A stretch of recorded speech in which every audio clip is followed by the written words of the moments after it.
whatever you think of Putin, I think Putin considers himself a Christian. I'm not saying he is or isn't, but I think he sees himself that way. And as such, you have a heavier burden to bear that you need to really think deeply about what you're doing here. And you may even, frustrate a lot of people by being patient, because, it's better to make people think bad about you and save a lot of lives than to, do something rash, Yeah. So I think your assessment is correct, and I'm a long way from your proximity, but I think your assessment is correct, and I applaud Putin for being a circumspect and even wise ruler with regard to the much bigger threat in the world. This is civilization ending, what we're talking about. Yes. Yeah, and I think a lot of people, they don't realize that. We've forgotten it in America. Yeah, I used to hand out a pamphlet to my students at the College of William and Mary, and the pamphlet showed, and it was signed by President Lyndon Johnson. It was a pamphlet, a government pamphlet, and it showed you how to build a bomb shelter in your backyard and what kind of foods to stock it with and how much water to put in it and everything. I said, this is how seized we were during the Cold War of the possibilities. Now we've forgotten it. We don't even think about it anymore. Right. It's like, I think some people watch the news like they're watching a Hollywood movie and they're kind of enjoying the drama, but sometimes I have trouble sleeping. I'm thinking, terrible things have happened in history. Something terrible, really terrible could happen. I'm trying to raise kids right now, so it's definitely on my mind. It's my job to get them to productive adulthood. Francis Fukuyama had a book, you may remember it. I don't know if you're young enough to remember it, but it was called The End of History. And it was because the U.S. had triumphed in the Cold War and democratic liberalism was going to spread all over the world. Well, the end of history might be upon us very shortly, and it won't be any end of history that we'll like. Wow. Okay, audience, I'm going to be looking for questions now. I've asked him the major questions I want to ask, so we'll be watching for your questions and casually talking. I am, it's definitely a disturbing chat, I would say, and you've given us a lot to think about, Colonel. So I do want to say, while I look to see if questions come in, is, like I said, I recently met with Larry C. Johnson here in Moscow, and I'm just curious, do you have any plans to visit Russia one day? Maybe you want to do an in-person video with me. Well, I'd love to, but as I've told a lot of people lately, I'm 81 now, and I just don't do long-range travel very well. So I'll Zoom, I'll StreamYard, I'll whatever. I did that with Tbilisi recently, and I did it with Samarkand, and it worked out pretty well. I did it with Berlin. It worked out pretty well in Tokyo. So I'm perfectly willing to do that, but my ability now to travel long distance is really slim. I'm just I'm deterred by the prospect even. Well, 81, that is incredible. I mean, you have lived a full life. If I were Henry Kissinger and I had a private jet, maybe I would do it.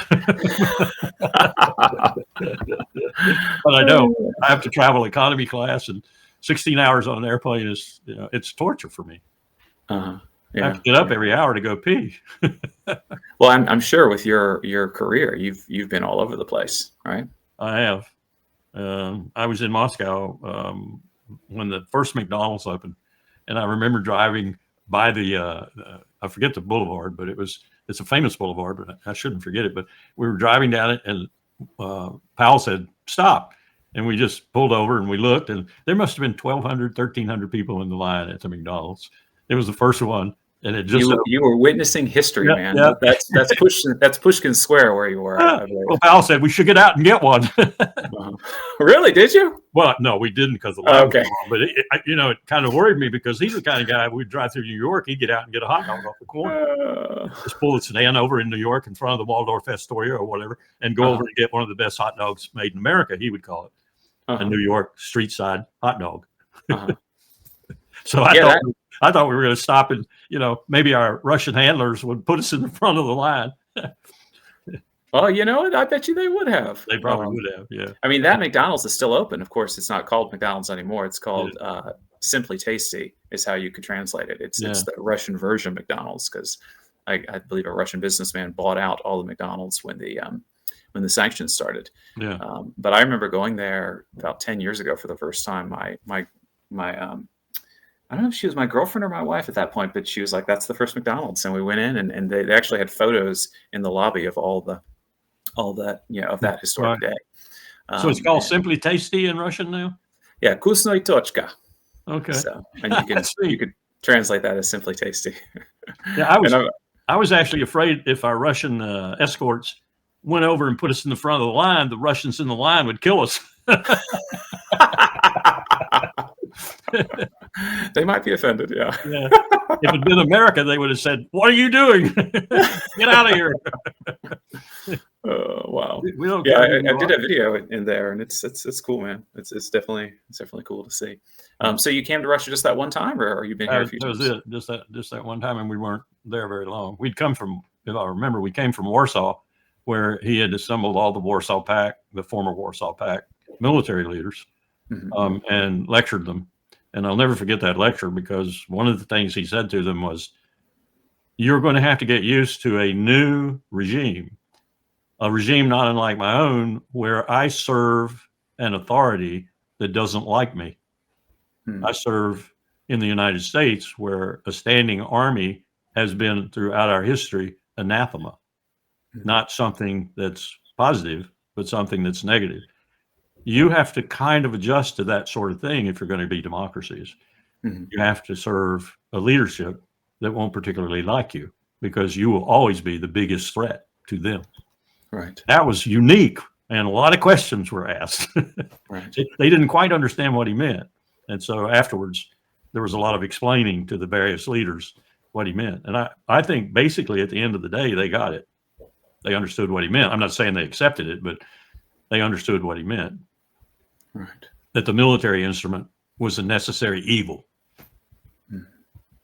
Right. Right.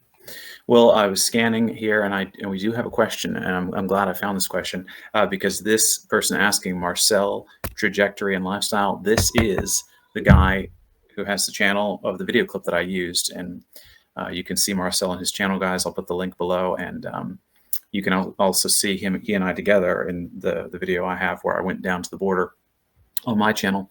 Marcel asks, what is the trajectory of this conflict if long-range missiles continue to enter Russia? Up to Vladimir Putin. I mean, he's been very circumspect, wise, I would say, to this point, but he's within his rights as international law is constructed presently to say NATO has entered the war at some point in here, and to attack NATO targets in Poland, Estonia, or even Britain or France or Germany or Washington. Mhm. I don't think he'd go that far in the first riposte, but he might go so far as to attack NATO facilities in Poland, for example. Mhm. And I think that is, and he knows this. I think he knows this, and he's very reluctant to do it. That's a very dangerous escalation. So you think that the Orezhnik launch that we saw, would you say that was like a show of force to kind of say, hey guys, take a look at what we have here? If I were he and I were his military, and I think the military would recommend this right away. I'm not sure Putin wouldn't take it and think about it a while before he approved it, but I would use several of those missiles on NATO facilities, and Russia knows where they are, in Poland or some other country, and they are other places like Estonia, for example. And I would hit them hard. And then I would say, essentially, in a démarche or in a communication to the United States, if you want more, I have more, but I'd like to stop it here. Right. I don't think we think he's serious. And I know there are people counseling Trump that he is in a weak position with his own people, and he is not serious. And no one is countering by saying, for example, he may be in a weak position with some of his people, but it's a weak position directly opposite of the one you're interpreting.